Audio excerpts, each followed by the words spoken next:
Hi, I am here with Christina Schwind today.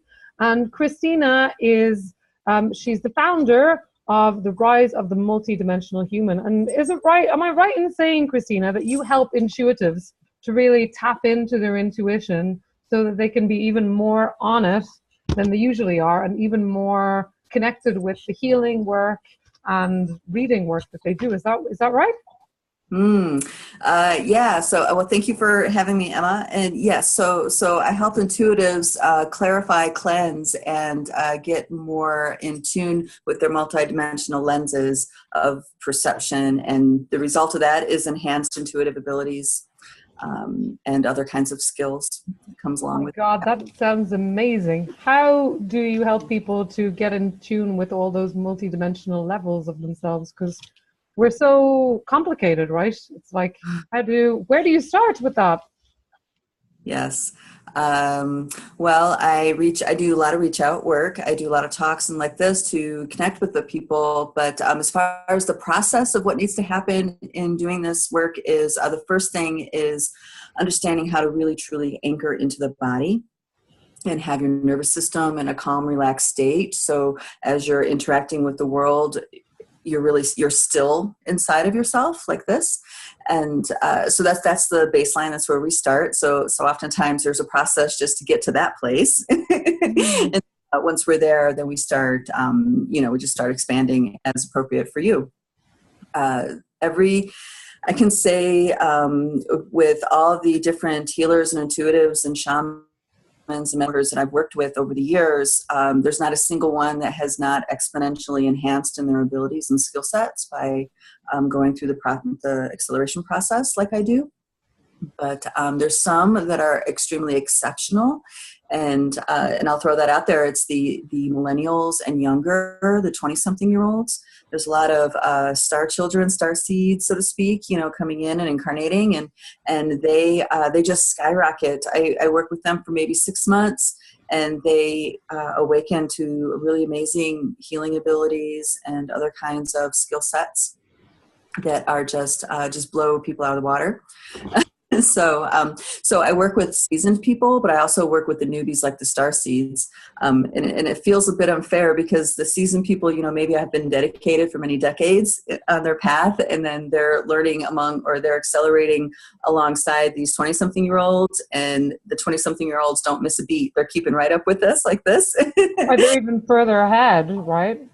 Some can be, yes, but that main piece is how to be anchored in the body and in that still place with a relaxed nervous system, and that seems to be the thing that really launches them, because most Westerners anyway are trained to live outside the body and more in the mental field and more up here in our awareness.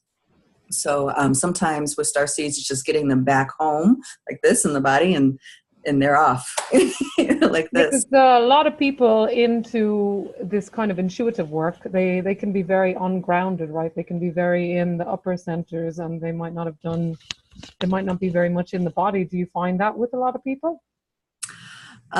Yes, I understand why you're framing it up this way, and that's true to it's true to a point.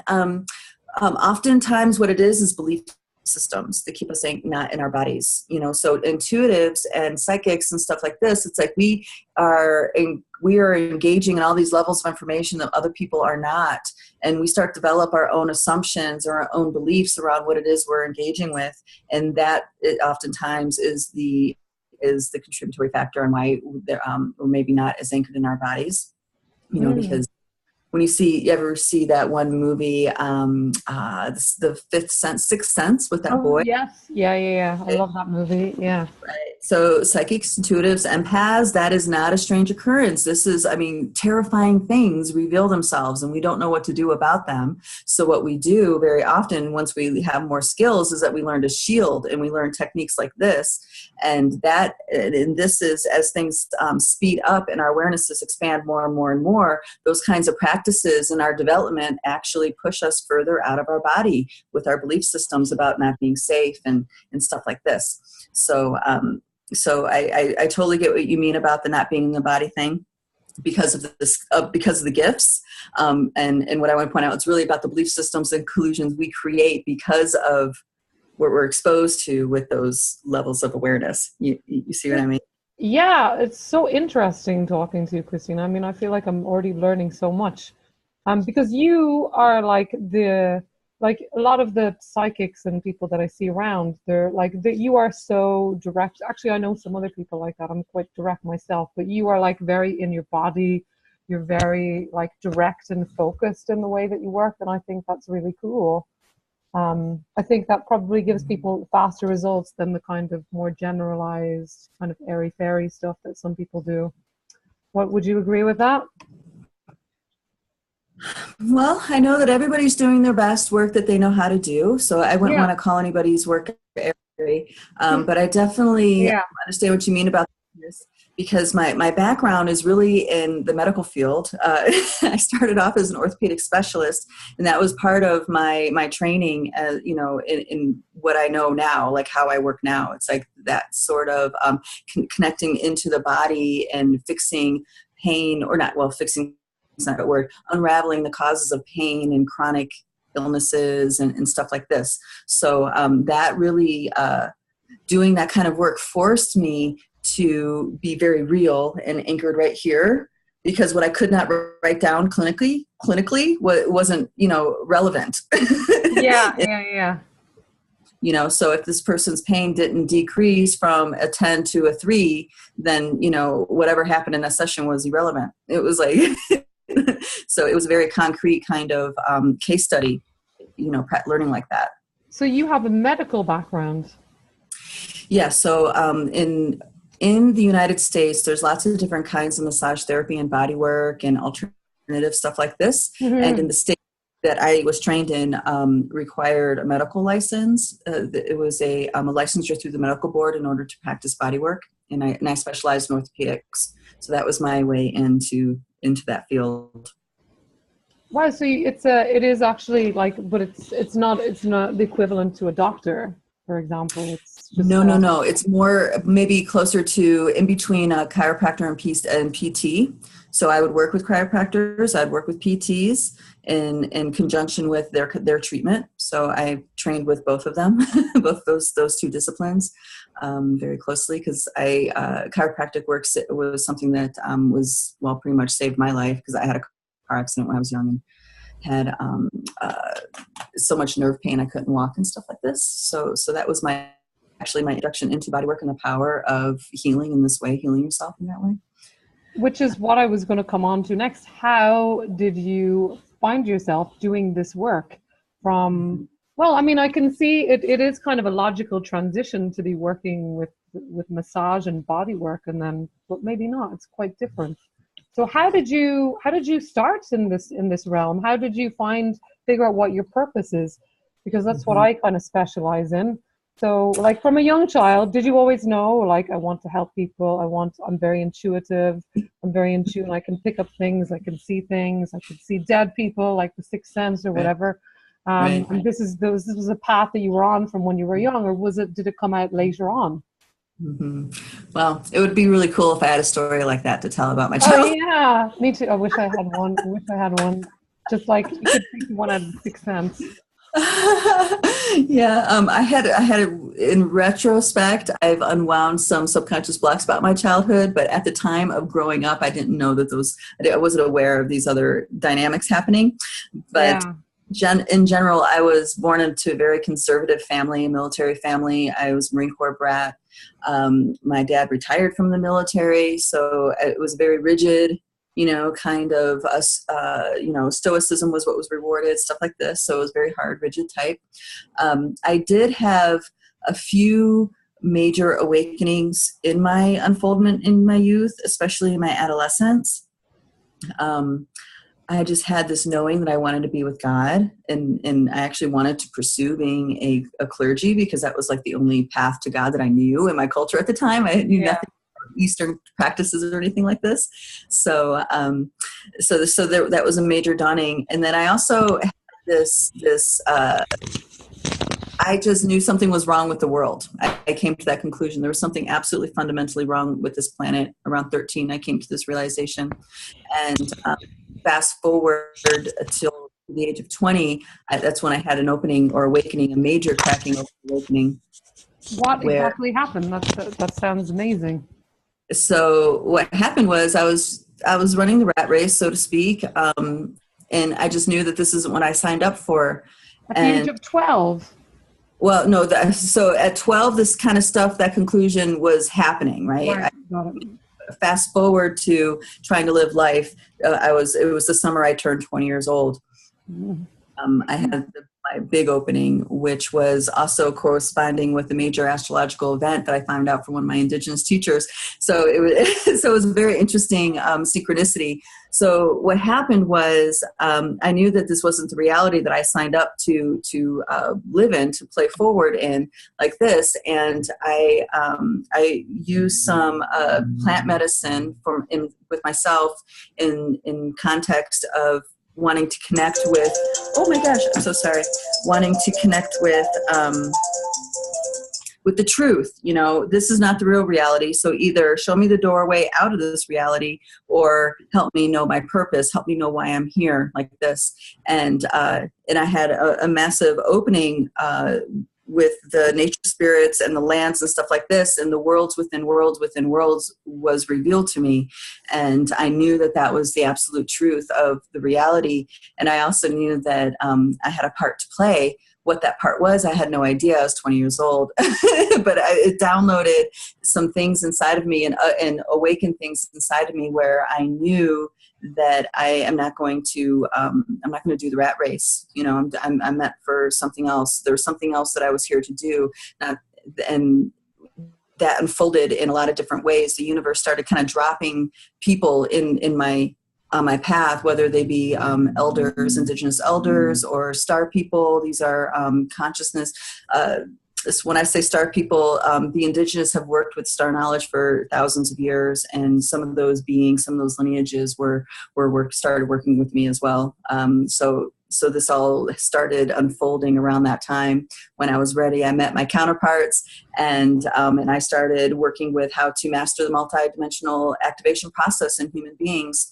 And I spent about a decade digesting those practices so I can work with other people doing that. So the work that you do is like an amalgamation of all the work that you experience yourself. Is that right? Yes. Yes, I am living proof that the acceleration is so. I tell people this a lot because I started off maybe more in like an indigo spectrum kind of frequency, and now I'm more, crystalline diamond like this.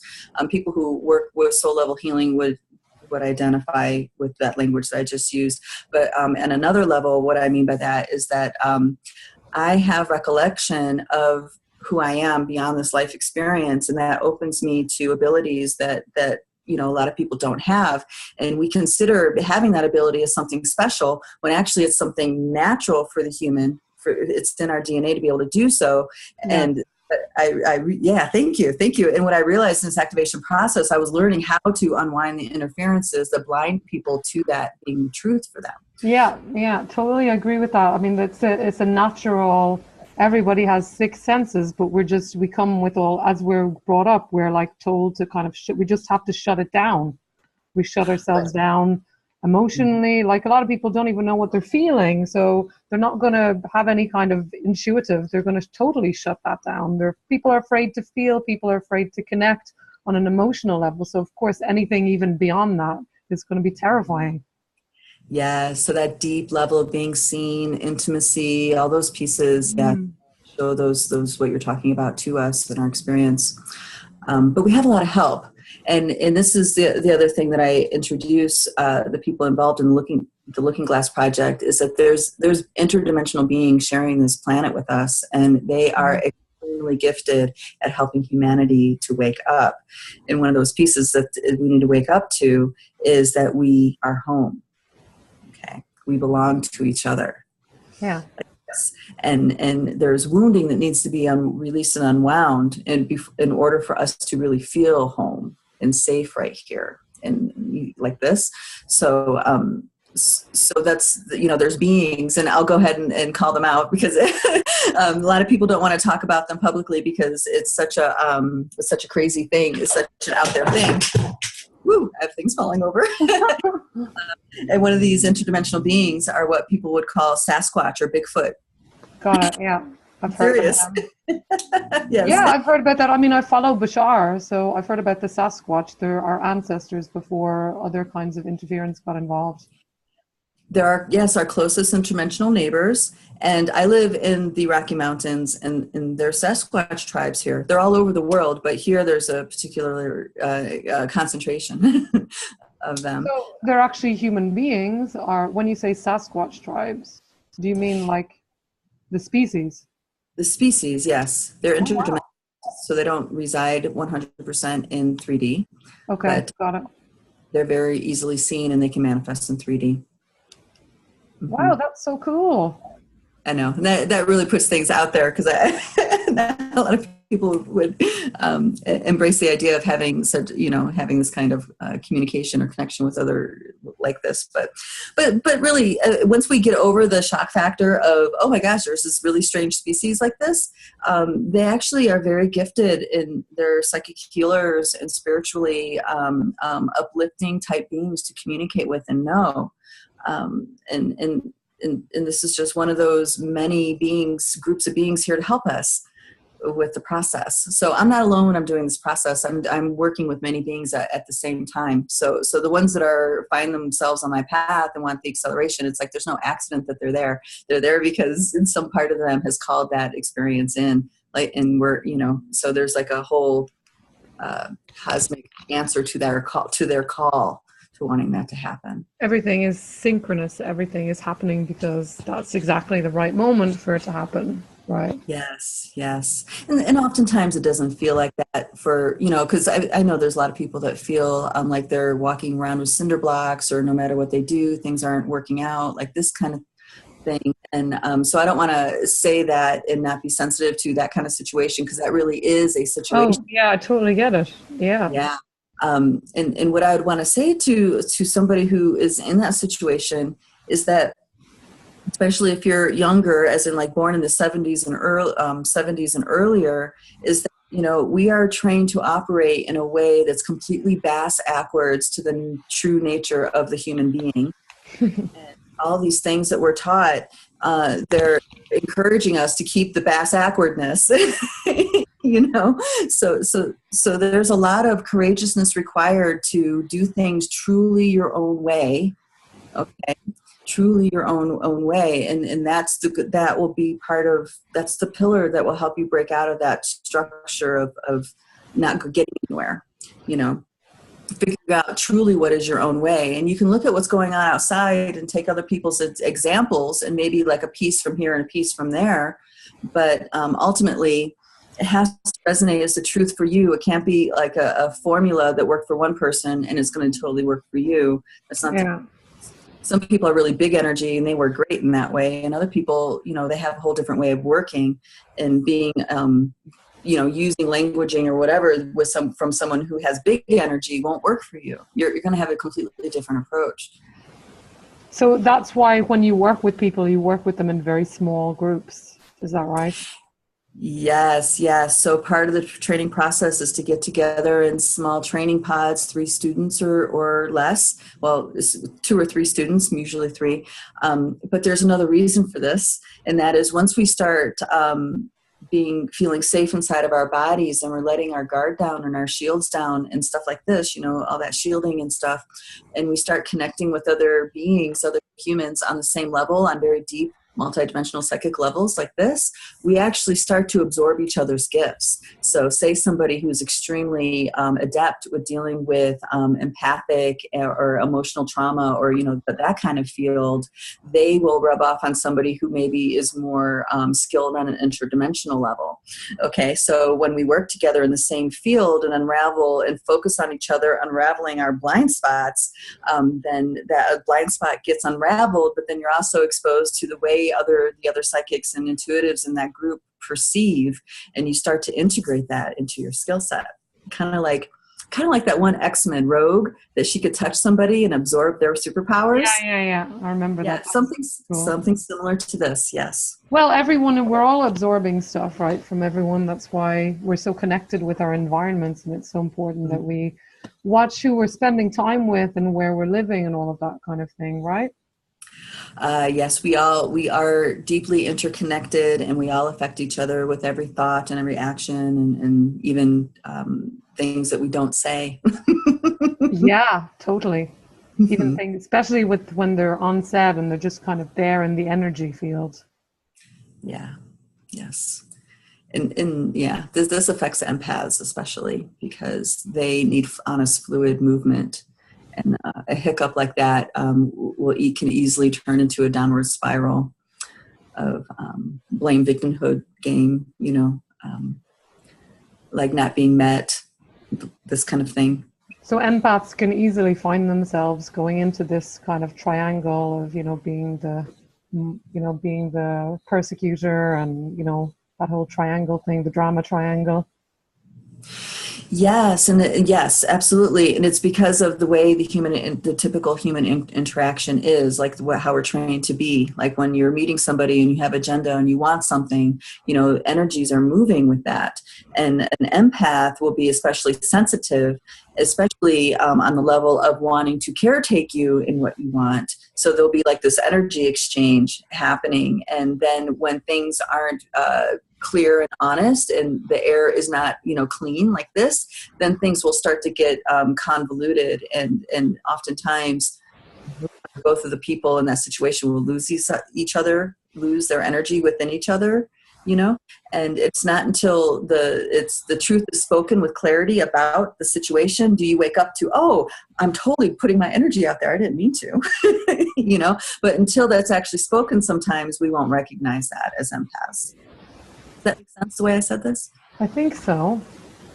So, like, in terms of like people being triggered by other people, like empaths, for example, a couple of empaths living together, like, and things not being said, they could quite easily end up triggering each other potentially, right?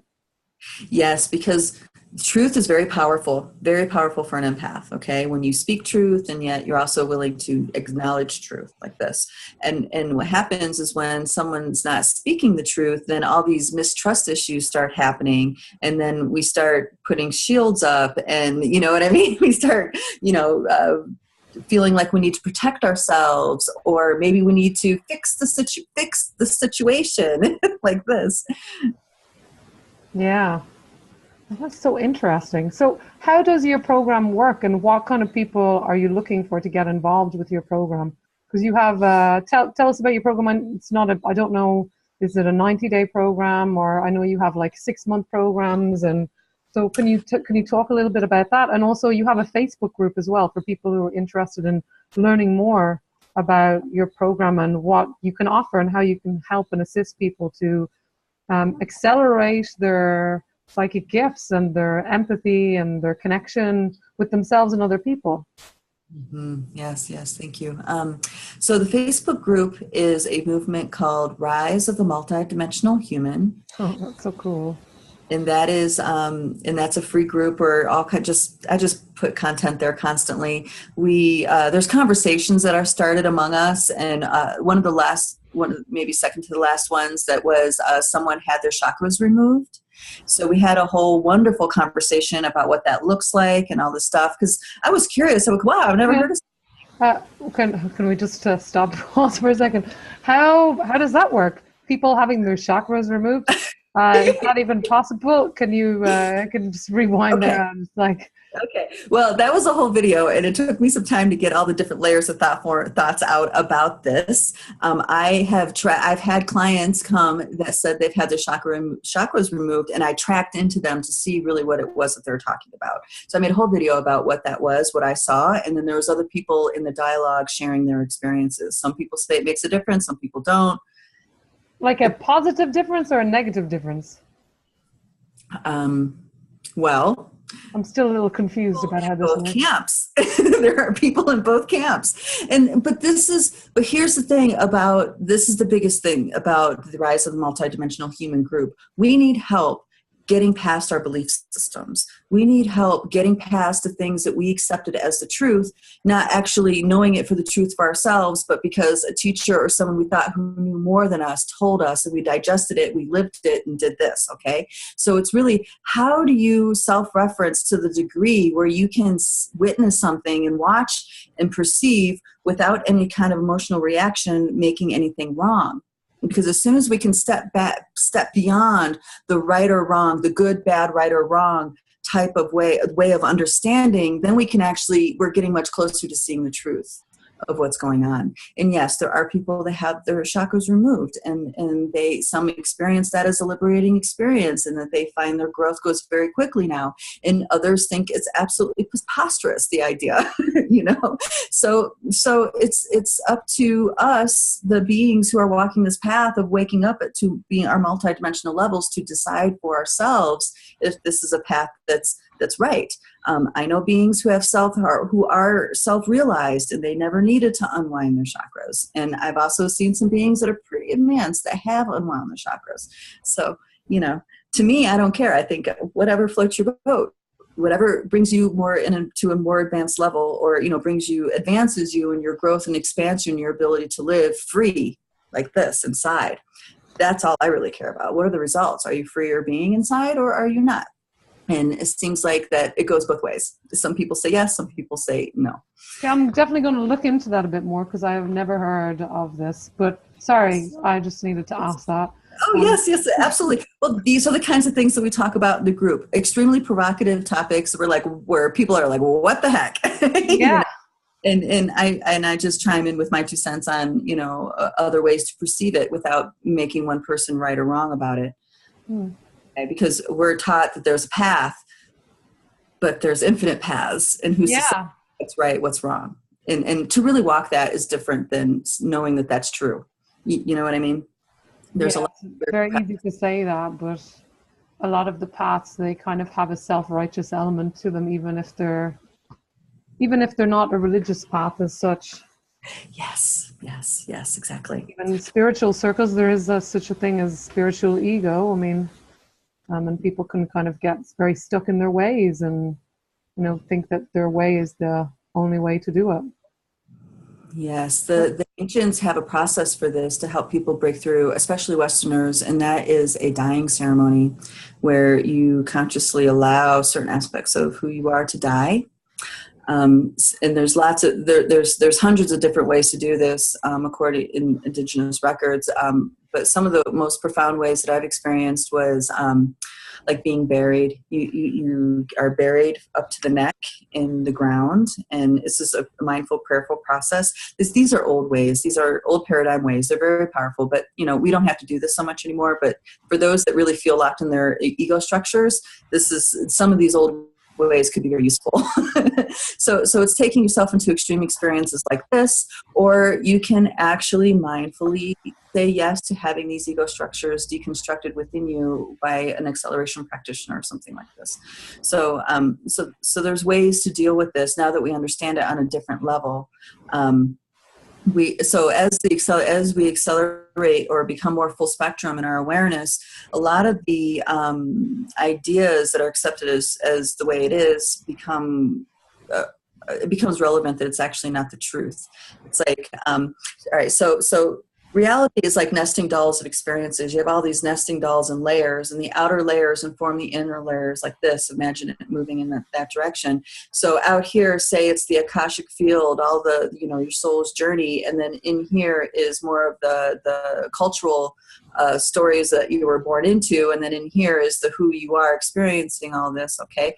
Now there's all these things out here in that Akashic field journey that's influencing all these stories. Okay. But we don't know that. So we have a teaching that wakes us up to this. All of a sudden we have this teaching now, and we can wake up to that Akashic field, and that it's having influence to us on us influencing our here and now. Okay. So we will embrace that teaching. We'll believe it. We'll absolutely 100%. It's the real deal. It awakened me. It did this. But what happens is that, yes, it awakened you to this level, but then now there's going to be some other levels dropping through that are going to challenge your belief that this is the really, truly outer nesting doll experience. Okay, so we need to be willing to say, oh, okay, that teaching totally worked for me and it got me out here, but now I'm going to go and expand more. And then you discover who you are in these other levels. And this is why I say that I awaken galactic humans everywhere, because I'm about awakening to all these levels like this. It's like the soul's journey is somewhere in here, but there's all the other levels to who we are. And to bring that into this planet, into this reality, into this hyperdimensional biosuit is very, very, very powerful. It's like, it's not like we're not living a human life, but it's more of we live in a more extraordinary way. That's the best way I have explained it. We're still chopping wood, carrying water, but we're experiencing it in a very different way the more expanded we get in who we are, like this. So that's what I call this the Look Glass Project. That's what this is all about, is opening up to these levels and anchoring it in right here. So yes, I've had traditional indigenous training like this, but I also work a lot with these interdimensional beings that are very, very potent in their assistance to helping humans, clean up their lenses of perceiving things. That good, bad, right, wrong thing, this is not getting anywhere. It's not getting past the solar plexus and perception, which means it's still in the mental body. So perceiving with the heart space is, you'll know I'm sure you recognize this, is when you're perceiving through the heart space, everything is okay and wrong, right? And everything just is. There's a peaceness. There's a peace to allowing things to just be. I think all the story, it comes from the mind, from the ego. Right. So, but it has a very real emotional and physiological response. Oh, yeah. And that's the hook that really gets us, right? So this is what we want to liberate ourselves from, these hooks, these emotional responses that keep us locked in the story, even when we don't want to be, and there's a lot of reasons why those emotions are so intense and why it feels like it's locked in. And that's, of course, things that we address as well, because that's part of the blind spot. That's why that blind spot exists, the power of that emotional charge.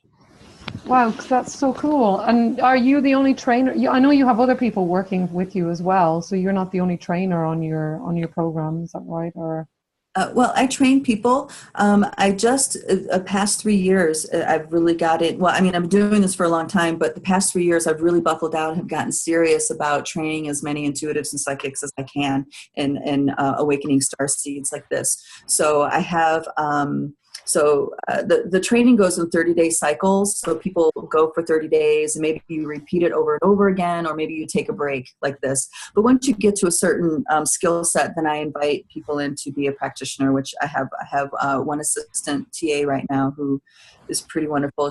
Her name is Stacy Hernandez. She helps facilitate the training pods. And then I have a few other star seeds that are becoming very close to being ready to take on clients and do teaching and awakening activities like this. Wow, that's so amazing. And is it so? It's mostly like you're tuning in when you say like awakening activities.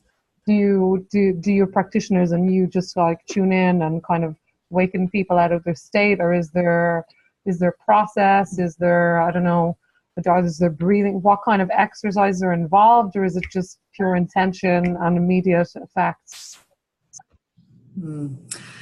It's a great question. All of the above. It really depends on the group and where they're at. When I say activities, it's kind of they work with each other a lot, okay? And we also work in those pods, like I mentioned earlier. So that kind of activity, and then so what happens is that it's a gradual opening. That lightning bolt explosion awakening is not necessarily the most pleasant way for it to happen, as many had a spiritual practice no. Okay.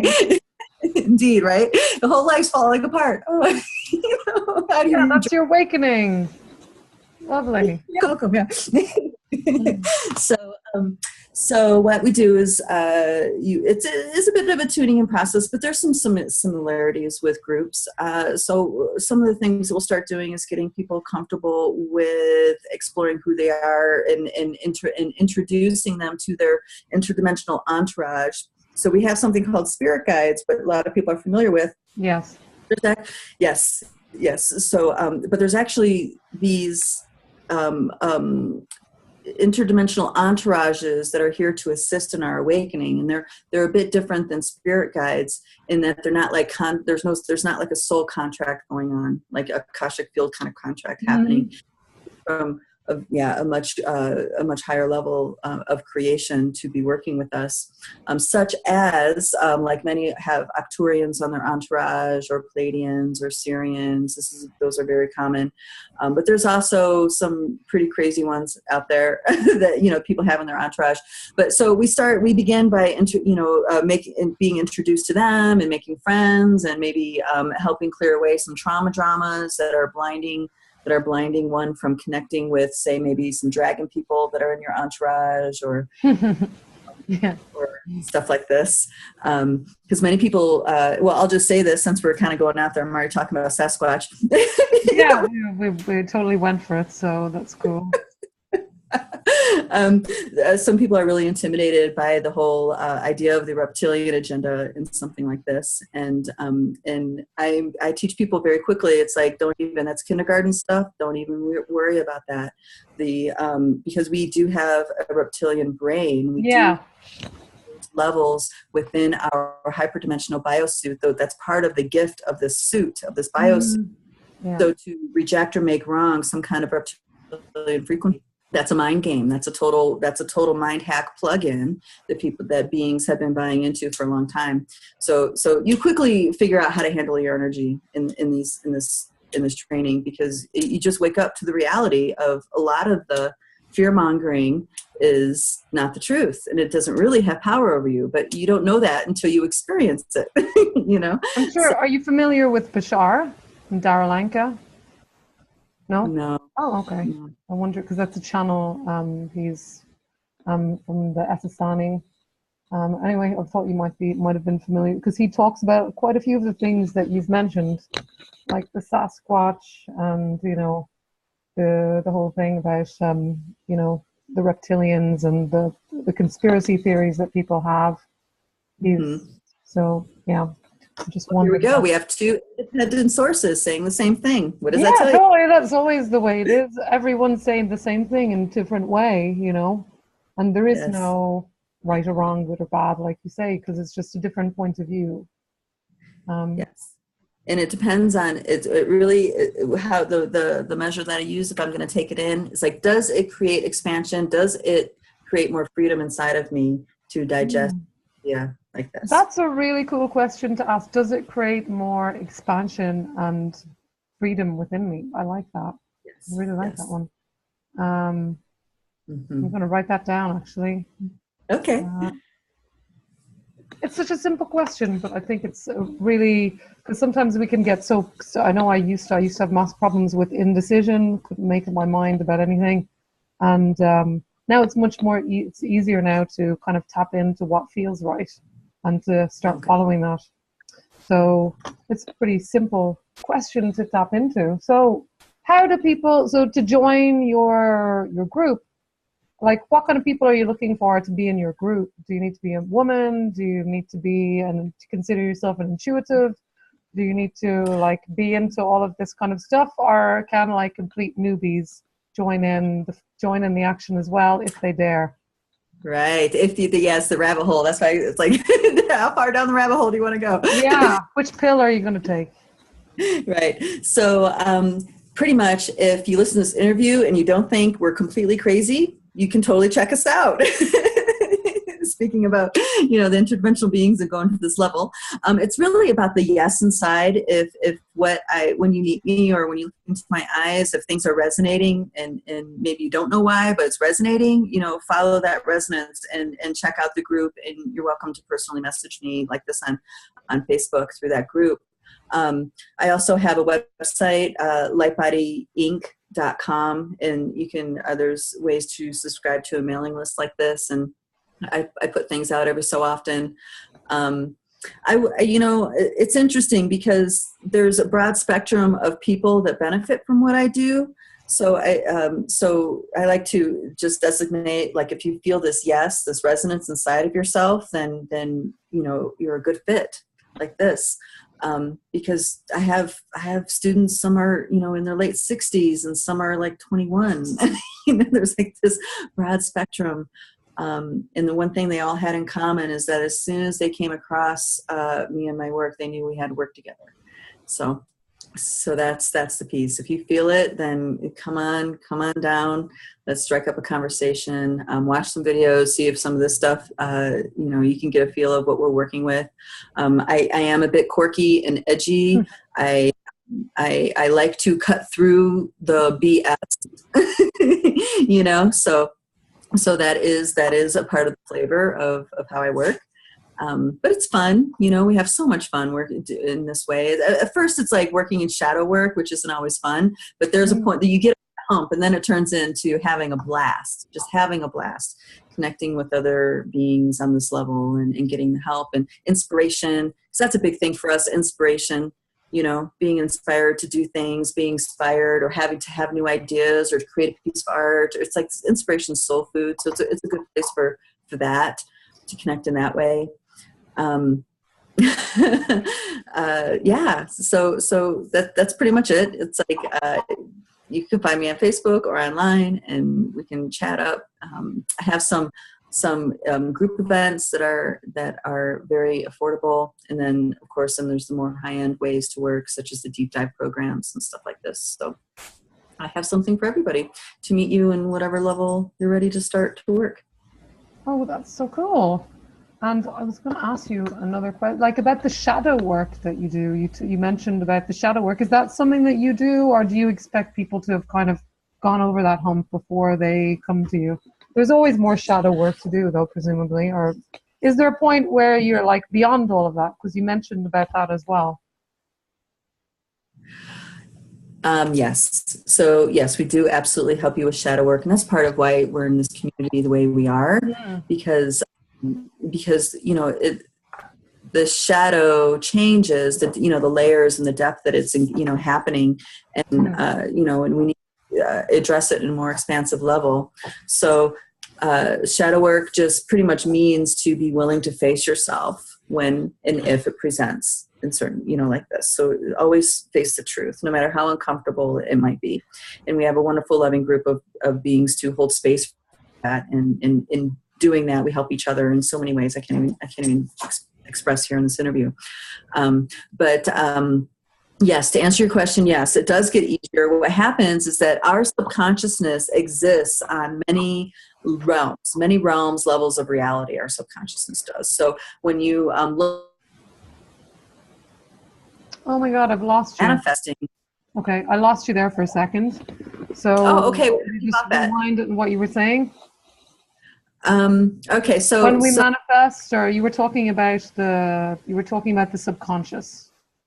Okay, the subconscious exists on many realms and many levels and dimensions, and as we know, with a lot of manifestation teachings, that, you know, we're manifesting with our actions, but we're also manifesting things or unfolding things from our subconsciousness, like this. Yeah. So yes, you're good. Okay, cool. You feel me on that. So in the beginning, or, you know, for a significant chunk of our journey, it's like shadow work, because it's like struggling to get to those places in our subconsciousness where we don't want to get to. You know, we're actively working against ourselves to knowing those levels.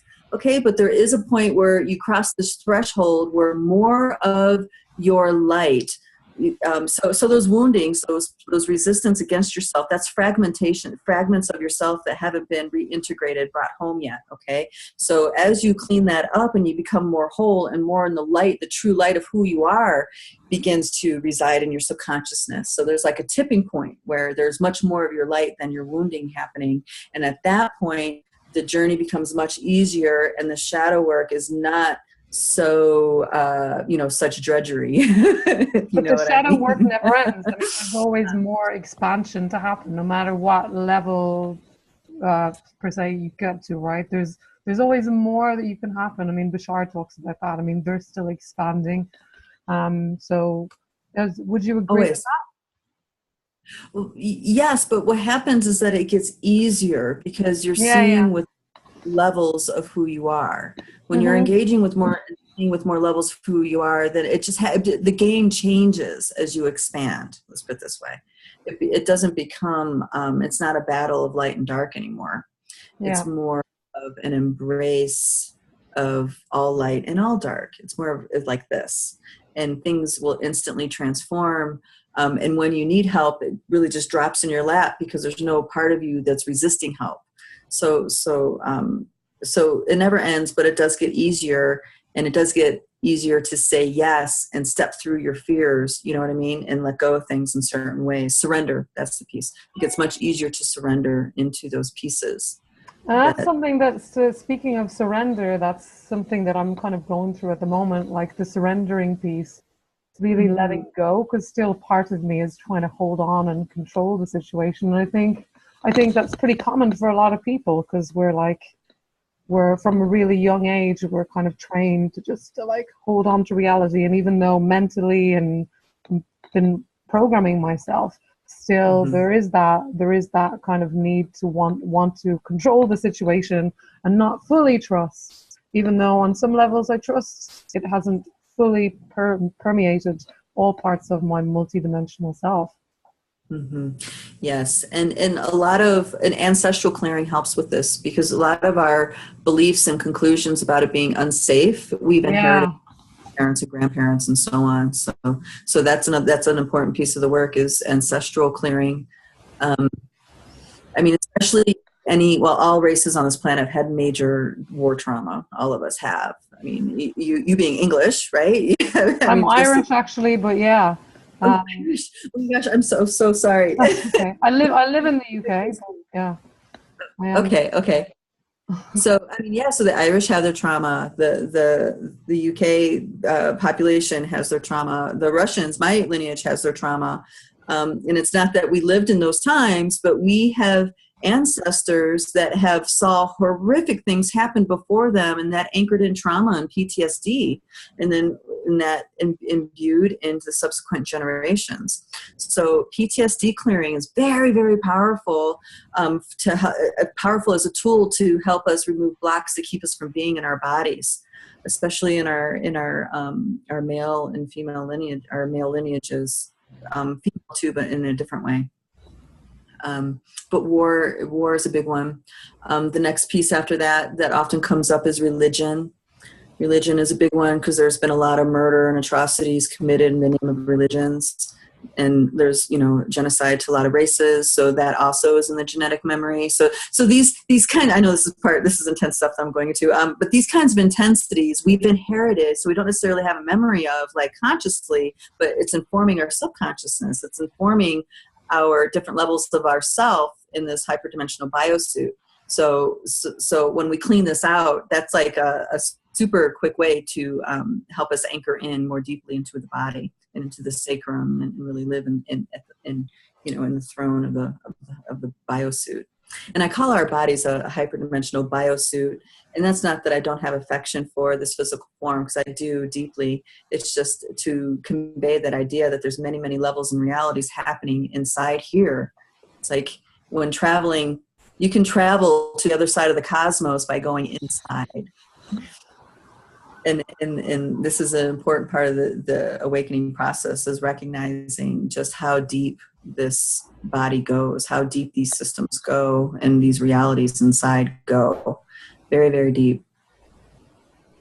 Well, cool. That sounds absolutely fascinating. Everything that you've said has been really, really interesting. So we're going to put on the link for how you can join Christina Schwind. If you made it to the end of this interview, if you made it to here, haven't switched off yet, you might want to think about joining Christina's group and checking her out, because I think there's only more interesting stuff to be found on there.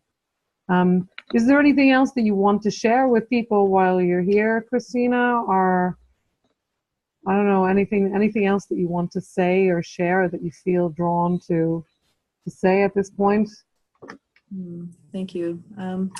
Just that, we are all capable. We are all hardwired with these levels of perception. It's more accessible than we realize. And it's not a bunch of mumbo jumbo. It's actually very empowering to know yourself on these levels. So it's worth it.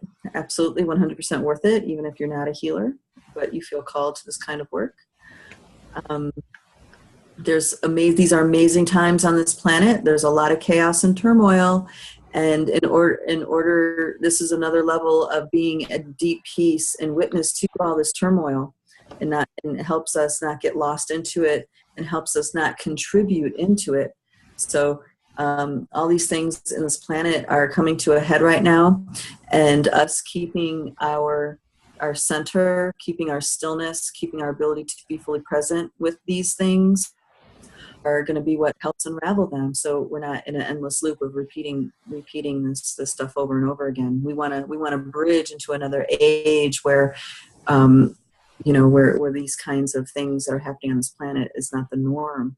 So we do that by being here like this, make these changes, and it'll change all the stuff on the outside. So don't be worried, or don't lose heart. Just know that you doing your work and saying yes and showing up for yourself and inventing your life that works for you is the work that's going to help everybody else around you as well.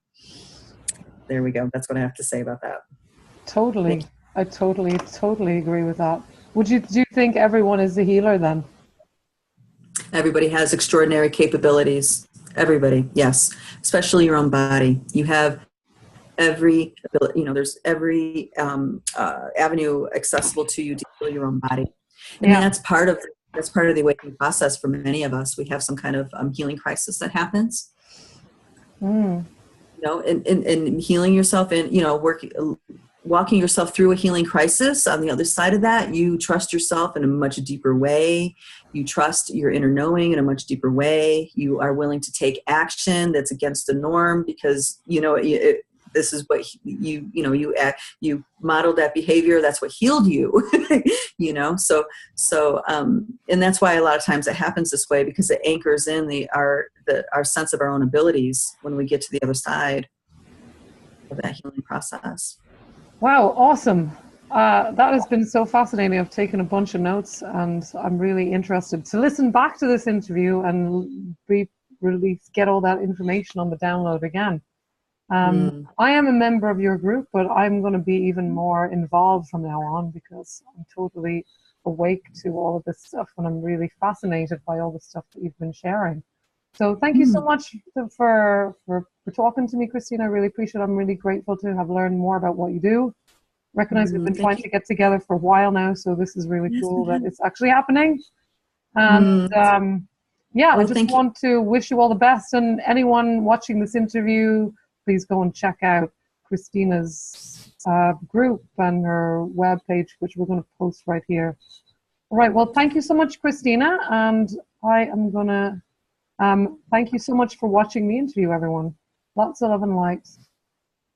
Thank you. Thank you. Thank you, Emma.